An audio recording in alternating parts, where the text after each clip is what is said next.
अगर रउआ सब चाहतनी JVR फिल्म्स के ऑडियो वीडियो सबसे पहले रउआ पास पहुँचे तो हमारा चैनल के सब्सक्राइब करी, लाइक करी और बेल आइकन के दबाव ना भूली।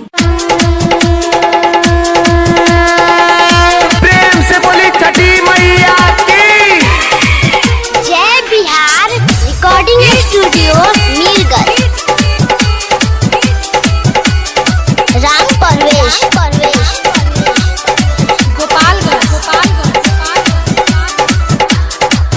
धीरे धीरे देखो सबे जुटता छठी घटिया पे बम फूटता। धीरे धीरे देखो सबे जुटता छठी घटिया पे बम फूटता। माई दे दे दस टकवा रे हम बिना पड़कवा रे मजा परब के सबे लुटता छठी घटिया पे बम फूटता। धीरे धीरे देखो सबे जुटता छठी घटिया पे बम फूटता।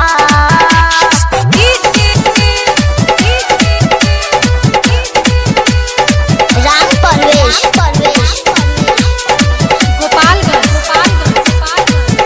प्रेम से बोली छठी मैया की जय बिहार रिकॉर्डिंग स्टूडियो मीरगंज। माई जाता रे बाजार बात सुन ले हमारे किन ले आई है रोकेटवा कोई धूम धड़ाका संगे गई है रे काका और नागिन धोई पोकिटवा।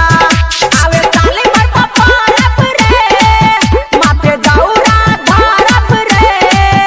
आवे साले पर पपारप रे माथे दौरा धारप रे। 3 बजे भोरे सबे उठता छठी घटिया पे बम फूटता।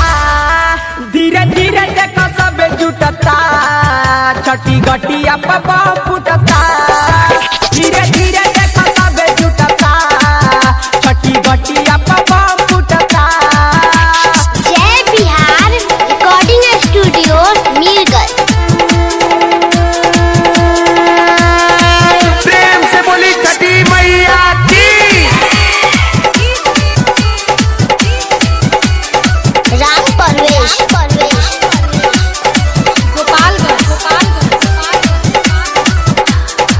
राइता कर दे अनिल छुरा छुरी छोड़ा मिल माई औरी दराई फूल झहरी। माई सुन ले रे बात देखू सजे ले बाबाट राती भरी जरेला कर करी। गायक के मिसिर मोहनवा रे गावे माई के बजनवा रे। गायक के मिसिर मोहनवा रे गावे माई के बजनवा रे। बिहारी उदय के दम घुटता छठी घटिया पे बम फूटता। धीरे धीरे देखो सबे जुटता मनिहारी घटिया पे बम फूटता। धीरे धीरे देखो सबे जुटता मनिहारी घटिया पे बम फूटता। जय बिहार रिकॉर्डिंग स्टूडियो मीरगंज।